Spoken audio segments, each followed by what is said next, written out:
नमस्कार। मैं हूं अमर फौजदार। स्वागत है आपका अमरनामा में।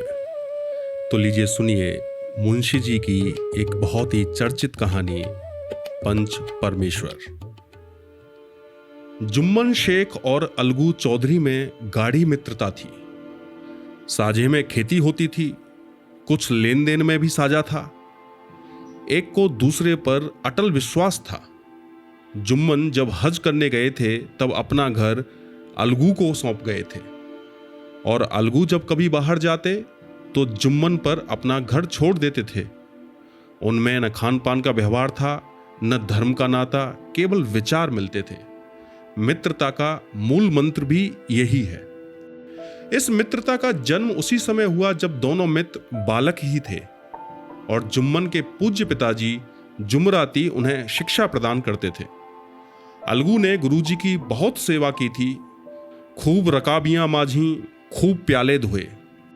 उनका हुक्का एक क्षण के लिए भी विश्राम न लेने पाता था, क्योंकि प्रत्येक चिलम अलगू को आधे घंटे तक किताबों से अलग कर देती थी।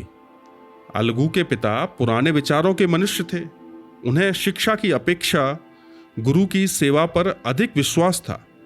वह कहते थे कि विद्या पढ़ने से नहीं आती, जो कुछ होता है गुरु के आशीर्वाद से। बस गुरुजी की कृपा दृष्टि चाहिए।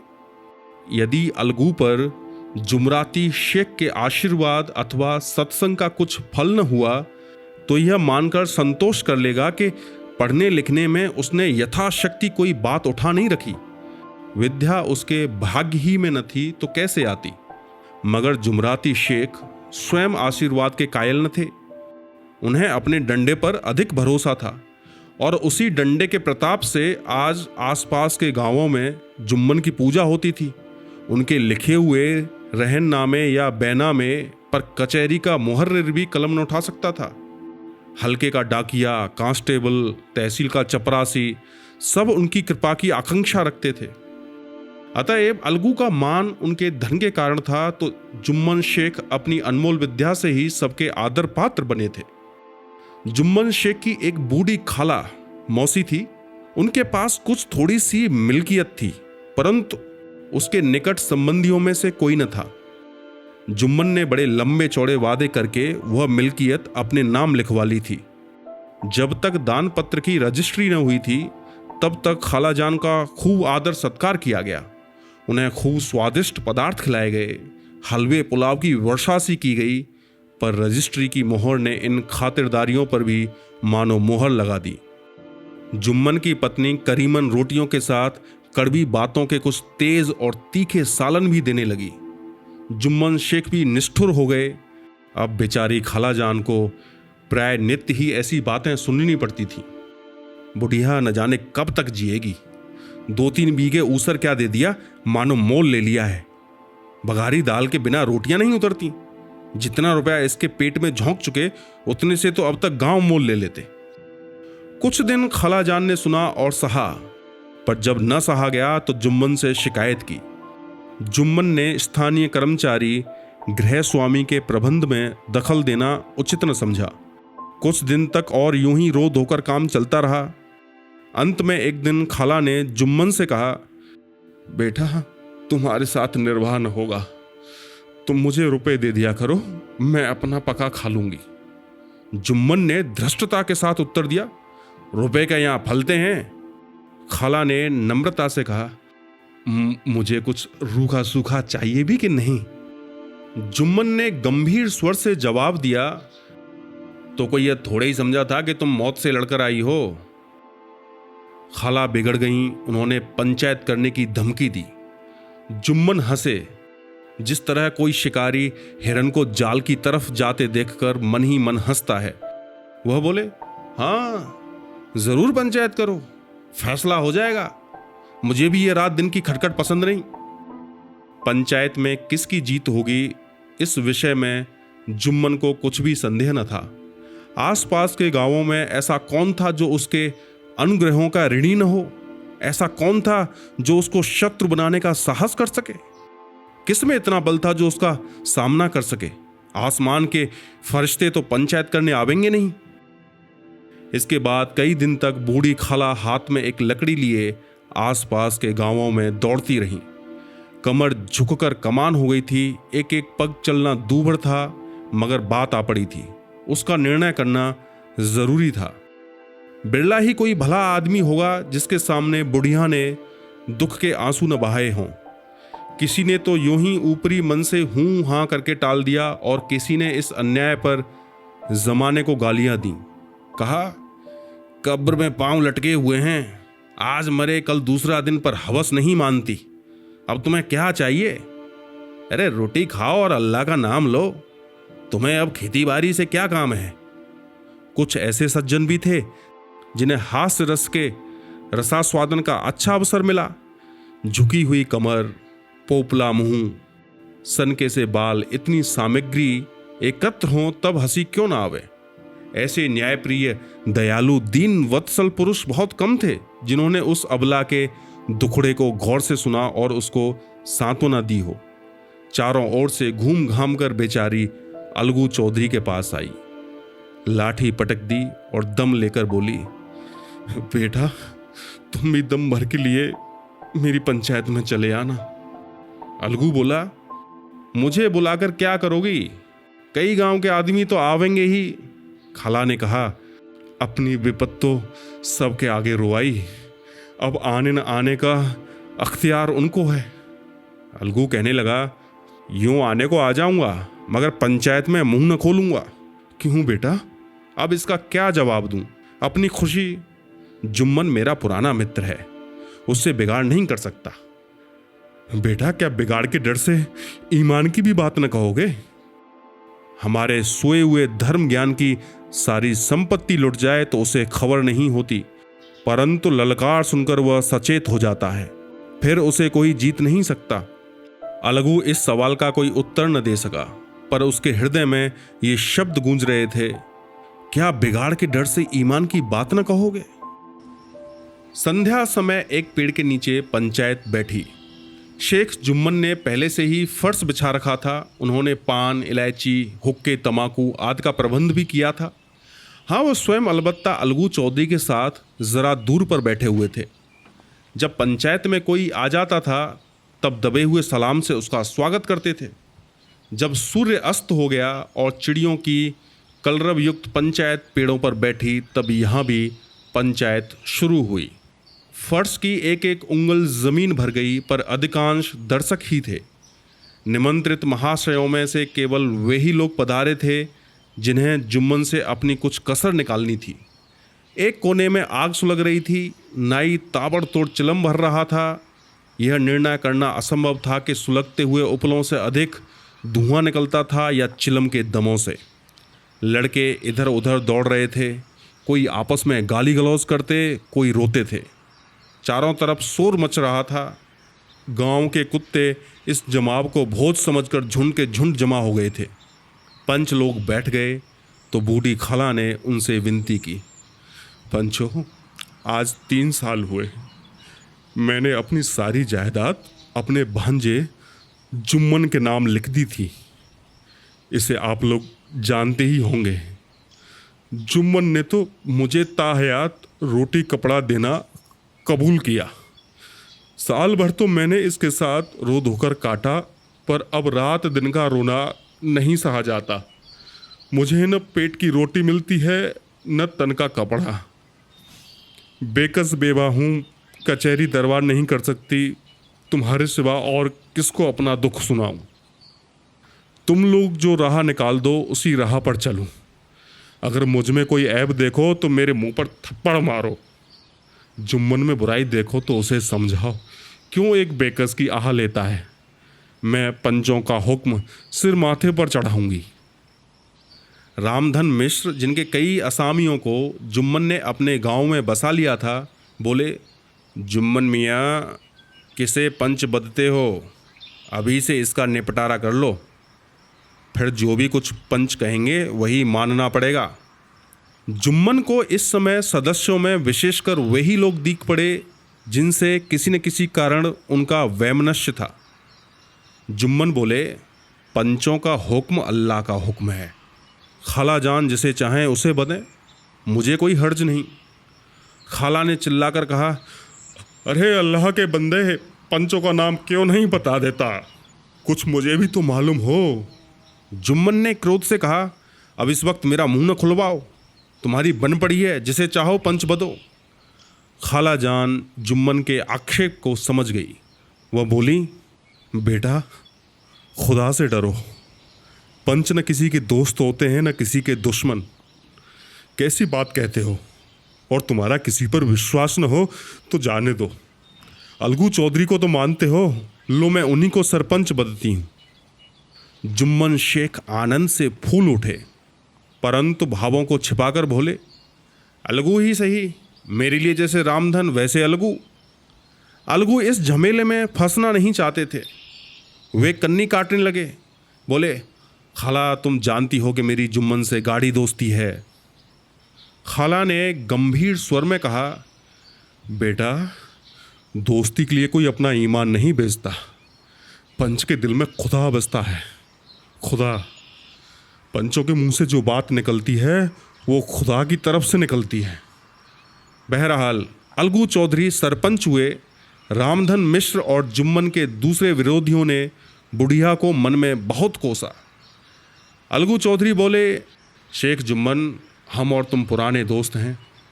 जब काम पड़ा तुमने हमारी मदद की है और हमसे भी जो कुछ बन पड़ा तुम्हारी सेवा करते रहे हैं, मगर इस समय तुम और बूढ़ी खाला दोनों हमारी निगाह में बराबर हो। तुमको पंचों से जो कुछ अर्जी करनी हो करो। जुम्मन को पूरा विश्वास था कि अब बाजी मेरी है। अलगू यह सब दिखावे की बातें कर रहा है। अंततः शांत चित्त होकर बोले, पंचों 3 साल हुए खाला जान ने अपनी जायदाद मेरे नाम लिखवा दी थी। मैंने उन्हें ताहयात खाना कपड़ा देना कबूल किया था। खुदा गवाह है, आज तक मैंने खाला जान को कोई तकलीफ़ नहीं दी। मैं उन्हें अपनी माँ के समान समझता हूँ। उनकी खिदमत करना मेरा फ़र्ज़ है, मगर औरतों में ज़रा अनबन रहती है, उसमें मेरा क्या बस है। खाला जान मुझसे माहवार खर्च अलग मांगती हैं। जायदाद जितनी है वह पंचों से छिपी नहीं है। उससे इतना मुनाफा नहीं होता कि माहवार खर्च दे सकूं।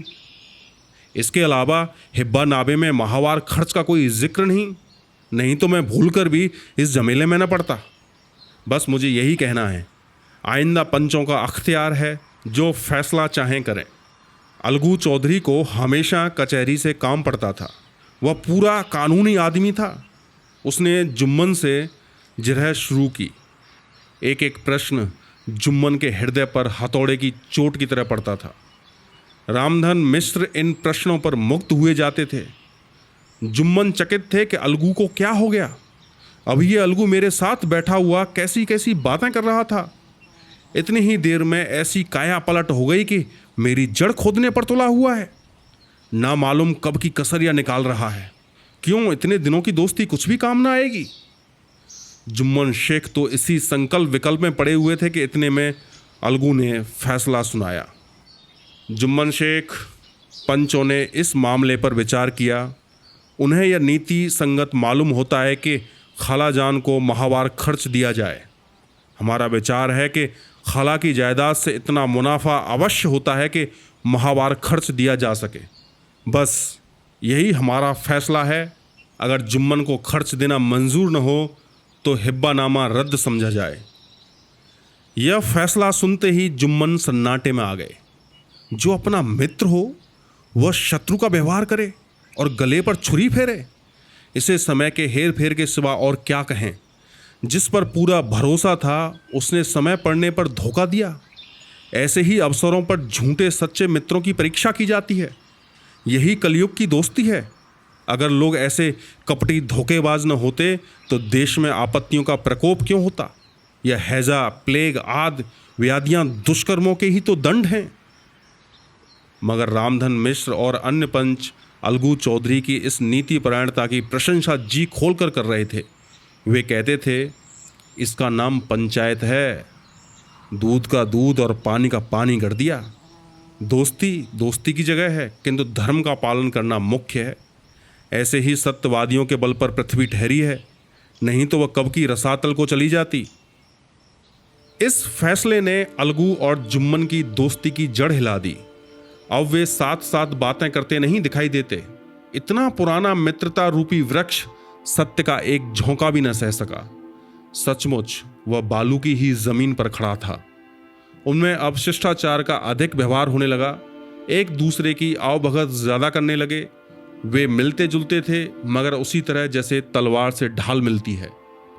जुम्मन के चित्त में मित्र की कुटिलता आठों पहर खटका करती थी। उसे हर घड़ी यही चिंता रहती थी कि किसी तरह बदला लेने का अवसर मिले। अच्छे कामों की सिद्धि में बड़ी देर लगती है, पर बुरे कामों की सिद्धि में यह बात नहीं होती।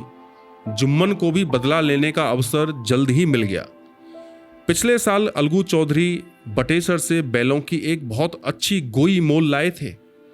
बैल पछाई जाति के सुंदर बड़े बड़े सींगों वाले थे। महीनों तक आसपास के गांव के लोग दर्शन करते रहे। देवयोग से जुम्मन की पंचायत के 1 महीने के बाद इस जोड़ी का एक बैल मर गया। जुम्मन ने दोस्तों से कहा, यह दगाबाजी की सजा है। इंसान सब्र भले ही कर जाए, पर खुदा नेको बद सब देखता है। अलगू को संदेह हुआ कि जुम्मन ने बैल को विष दिला दिया है। चौधराइन ने भी जुम्मन पर ही इस दुर्घटना का दोषारोपण किया। उसने कहा, जुम्मन ने कुछ करा दिया है। चौधराइन और करीमन में इस विषय पर एक दिन खूब ही वाद विवाद हुआ। दोनों देवियों ने शब्द बाहुल्य की नदी बहा दी। व्यंग, वक्रोक्ति, अन्योक्ति और उपमा आदि अलंकारों में बातें हुई। जुम्मन ने किसी तरह शांति स्थापित की। उन्होंने अपनी पत्नी को डांट डपट कर समझा दिया। वह उसे उस रणभूमि से हटा भी ले गए। उधर अलगू चौधरी ने समझाने बुझाने का काम अपने तर्कपूर्ण डंडे से लिया। अब अकेला बैल किस काम का? उसका जोड़ा बहुत ढूंढा गया, पर न मिला। निदान यही सलाह ठहरी कि इसे बेच डालना चाहिए। गांव में एक समझू साहू थे। वह इक्का गाड़ी हाँकते थे। गांव के गुड़ घी लाद कर मंडी ले जाते और मंडी से तेल नमक भर लाते और गांव में बेचते। इस बैल पर उनका मन लहराया। उन्होंने सोचा, अगर यह बैल हाथ लगे तो दिन भर में बिना रुके हुए 3 चक्कर हों। आजकल तो एक ही चक्कर में लाले पड़े रहते हैं। बैल देखा, गाड़ी में दौड़ाया, बाल भौरी की पहचान कराई, मोल तोल किया और उसे लाकर द्वार पर ही बांध दिया। 1 महीने में दाम चुकाने का वादा ठहरा। चौधरी को भी गरज थी ही, घाटे की परवाह न की। समझू साहू ने नया बैल पाया तो लगे उसे रगेदने। वह दिन में 3-3, 4-4 चक्कर लगाने लगे। न चारे की फिक्र थी, न पानी की, बस चक्करों से काम था। मंडी ले गए, वहां कुछ सूखा भूसा सामने डाल दिया। बेचारा जानवर अभी दम भी न ले पाया था कि फिर जोत दिया। अलगू चौधरी के घर था तो चैन की बंशी बजती थी। बैलराम छोटे छमाए कभी बहली में जोते जाते, खूब उछलते कूदते और कोसों तक दौड़ते चले जाते थे। वहां बैलराम का रातिव था। साफ पानी, दली हुई अरहर की दाल और भूसे के साथ खली, और यही नहीं, कभी कभी घी का स्वाद भी चखने को मिल जाता था। शाम सवेरे एक आदमी खरहरे करता, पहुंचता और सहलाता था। कहाँ वह सुख चैन, कहाँ यह 8 पहर की खपत। महीने भर के अंदर ही उसे पीस दिया गया। इक्के का जुआ देखते ही उसका लहू सूख जाता था। एक एक पग चलना दूवर था। हड्डियां निकल आई थीं, पर था वह पानीदार। मार की बर्दाश्त न थी। एक दिन चौथे चक्कर में साहू जी ने दूना बोझ लादा।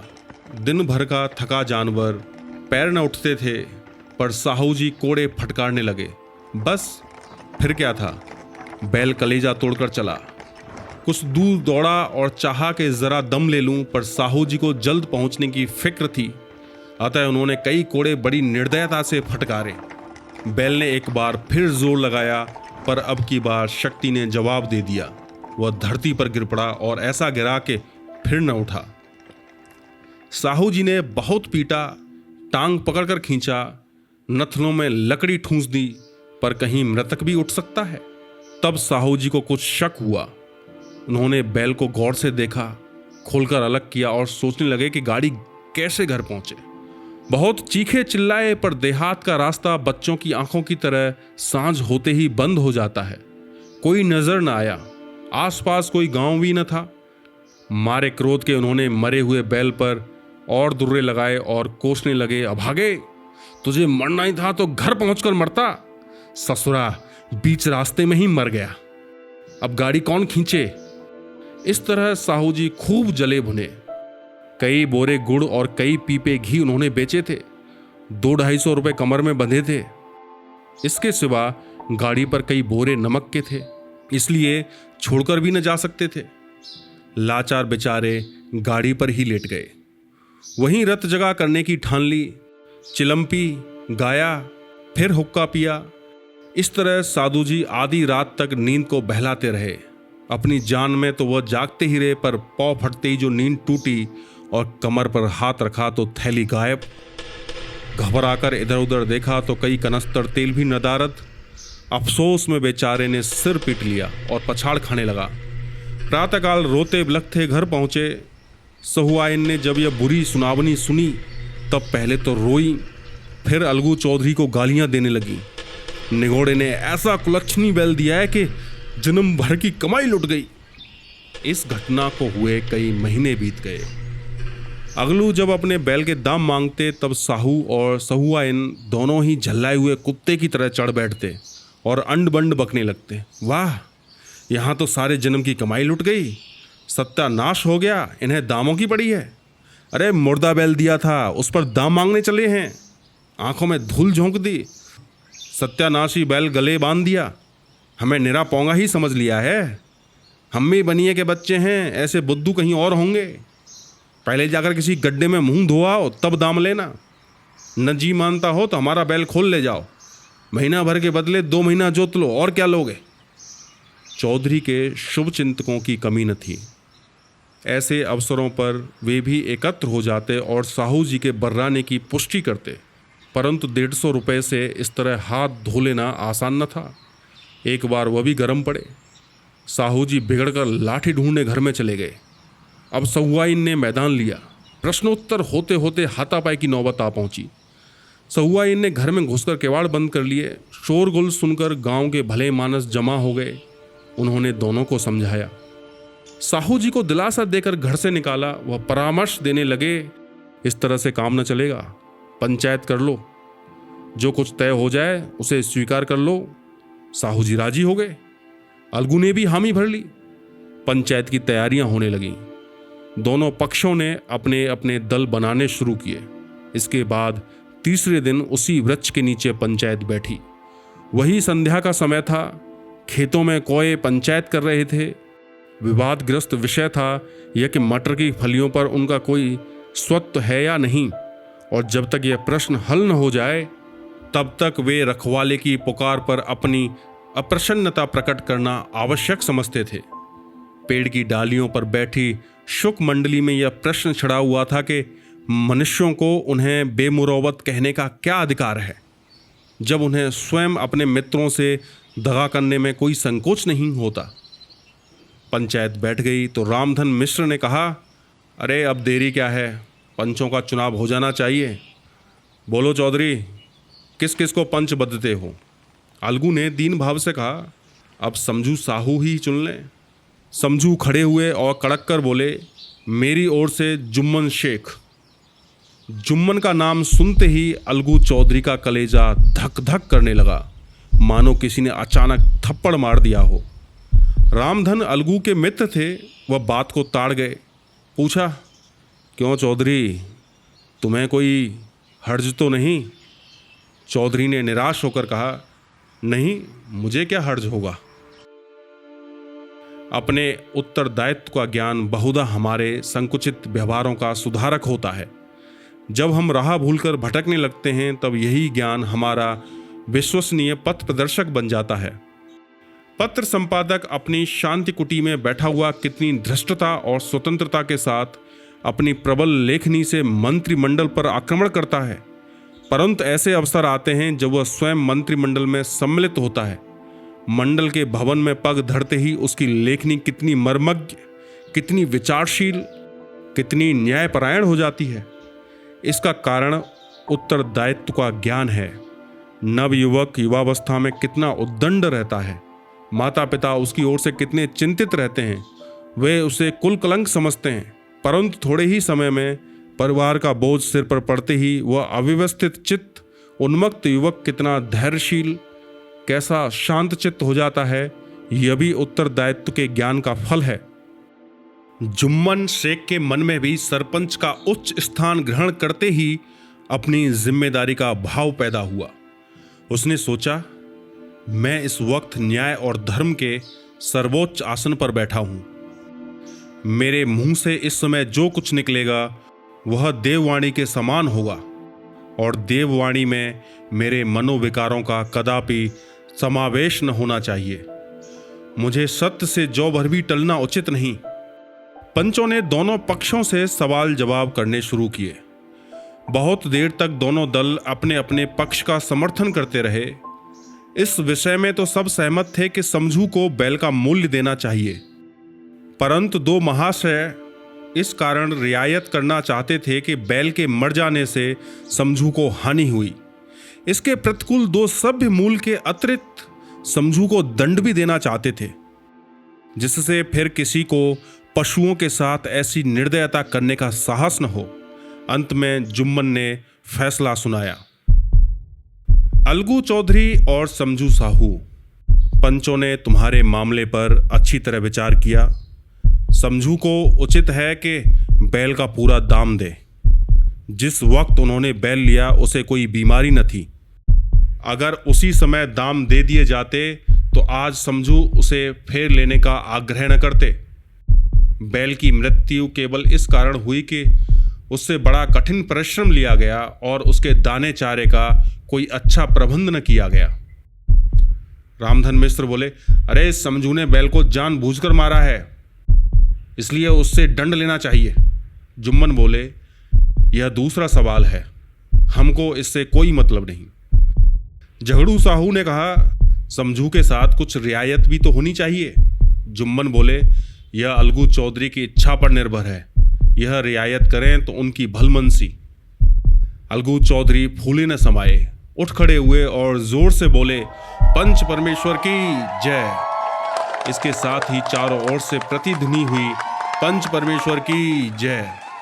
प्रत्येक मनुष्य जुम्मन की नीति की प्रशंसा करता था। इसे कहते हैं न्याय।